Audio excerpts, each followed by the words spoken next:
La percepción mental y la percepción psíquica. Para empezar a entender esto de la dinámica de percepción, hay que entender estos dos niveles de percepción. La percepción mental se limita al campo de la ilusión, mientras que la percepción psíquica se alimenta del reconocimiento de los patrones de resonancia o realidades fundamentales. Únicamente cuando ustedes reconocen los patrones de resonancia y recuerdan las realidades fundamentales, pueden salir del campo de la ilusión de la percepción mental.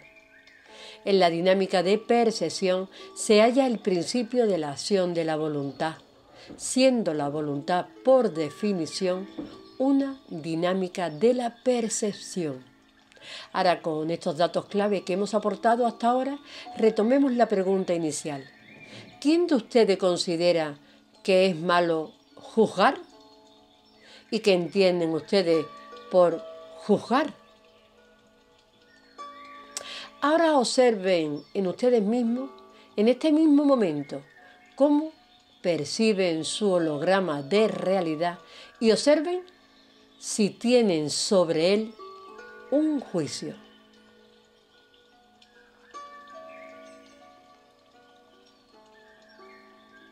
Traten de observar si el juicio que hace sobre su realidad es un juicio de víctima o un juicio de soberano. Le pondremos dos ejemplos de percepción y ustedes dirán con cuál de ellos se identifica o cuál de ellas se ajusta más su modelo o sistema de percepción. Primer modelo.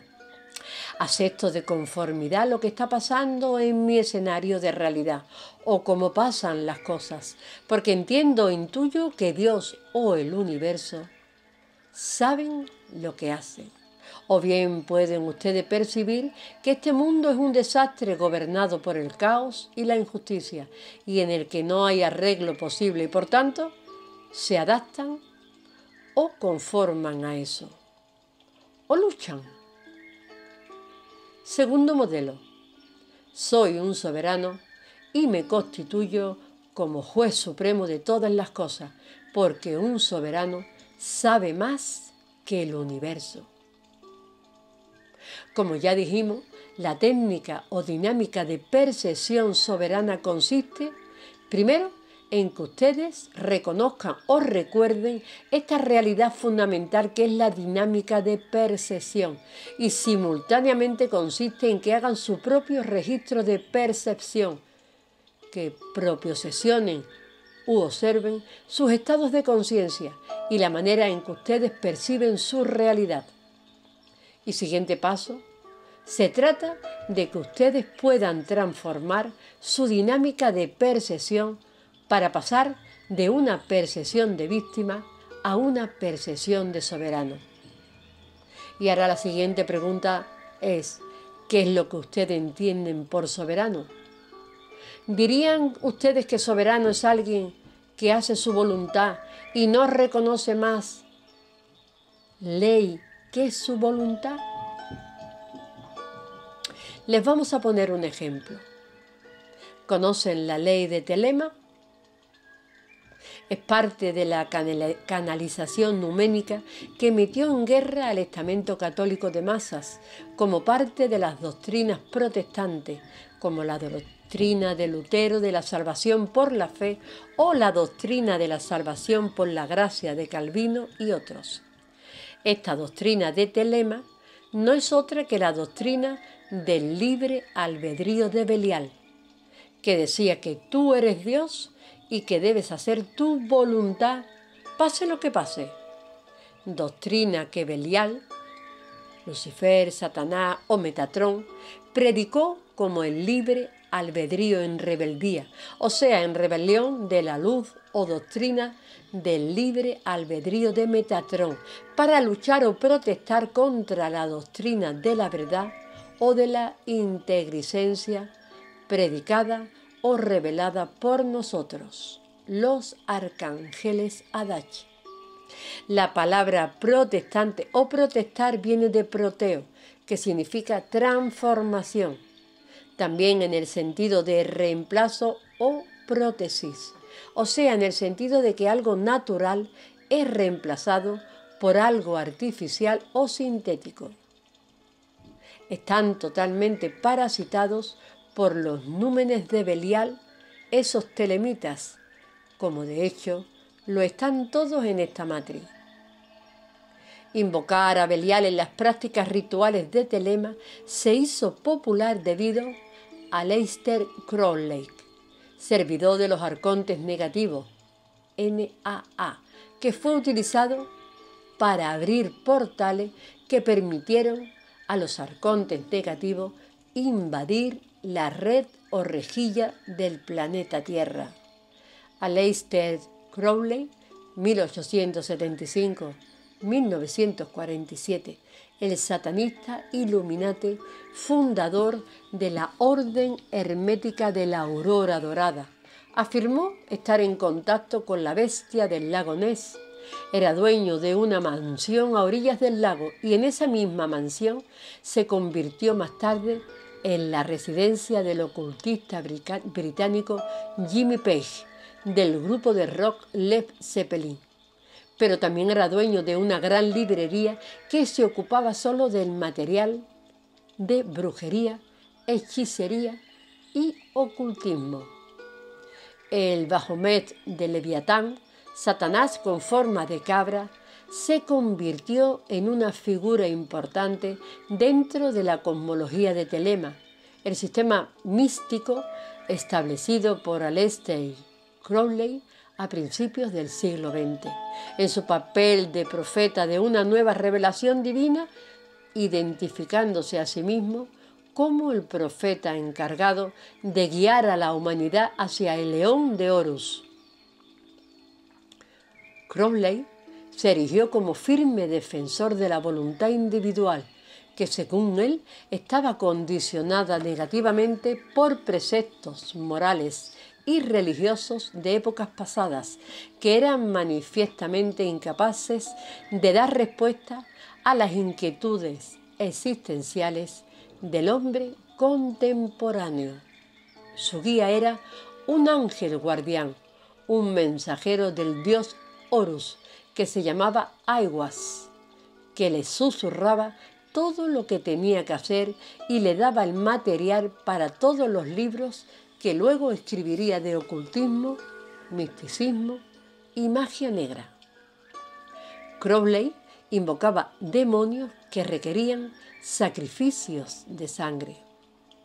Según Crowley, al que se hacía llamar la bestia 666, el único modo de responder satisfactoriamente a ellas era por medio de una serie de ritos mágicos religiosos que englobó bajo el término de Magic, una síntesis de diversos elementos procedentes de distintas tradiciones y corrientes filosóficos religiosas, tanto occidentales como orientales, destacando entre estas últimas el yoga y el tantrismo. Crowley otorgó una importancia fundamental al sexo bisexual, que consideró como una alternativa perfectamente válida para liberar el infinito poder que reside en el individuo y mediante la realización de unos determinados ritos mágicos sexuales, y así romper con las limitaciones impuestas por la tradicional magia ceremonial. Para Crowley, la magia no es algo ajeno al ser humano, sino que reside en su propio interior y debe ser enseñado a manifestarla en el mundo exterior. David Bowie, los Rolling Stones, Beatles, The Doors y Iron Maiden son solo algunos de los músicos que mencionan a la bestia en sus canciones, al convertirse en el promotor de la New Wave, donde fusionaba la música budista con el yoga y el uso de alucinógenos en un ambiente de unión con la naturaleza y libertad sexual. Crowley decía que el éter, el hachís, el mezcal, el opio o la morfina no poseían para él la capacidad para que acabase como adicto. Sin duda la realidad fue otra. Afirmaba que gracias a esta sustancia podía realizar experiencias agradables y provechosas. Sin la heroína, su vida era un infierno. Era un corruptor de mentes fáciles como la de los jóvenes. Crossley vio a las drogas como una iniciación ritual, como parte de misterios antiguos que habían sido suprimidos por la Iglesia católica al comienzo de la Edad Media. El cannabis, el opio, la heroína, la mescalina era el centro de este mago negro. Fue un egocéntrico que usó a su antojo a las mujeres y a los amigos. A ellos les sacaba el dinero y a ellas las estrujaba sexual y psicológicamente. Acababan alcoholizadas, perdidas, abandonadas en hospitales con trastornos mentales, tiradas en arroyo o suicidándose. Tuvo muchas mujeres y concubinas enganchadas a las drogas, el sexo y el ocultismo. Y todas ellas se volvían con él mentalmente inestables.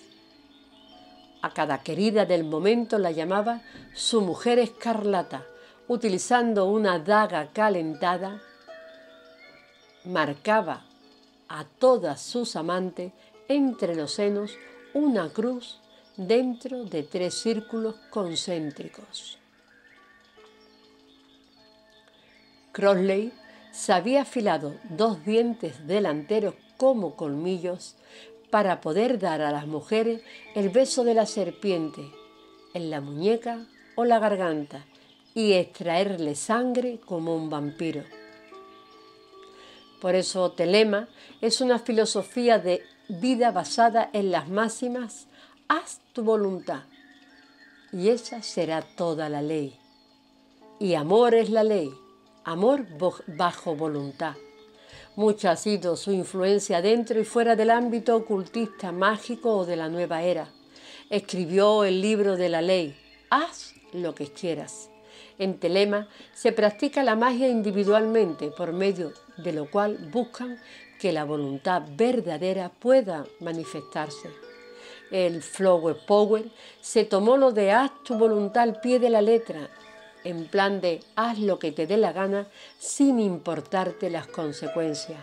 Y Crossley fue uno de los referentes espirituales del movimiento hippie. A los 72 años, Crossley moría de una crisis cardíaca, una edad sorprendente para un drogadicto del que se decía que tomaba 11 gramos diarios de heroína durante más de 40 años. Esta sería la voluntad de los bajos deseos, la voluntad del orgullo, o sea, la soberbia, lo opuesto a la soberanía, o sea, el orgullo de la voluntad, la falsa soberanía de la víctima. Y esos son los mitos más arraigados en la impronta de la percepción de esta Matrix.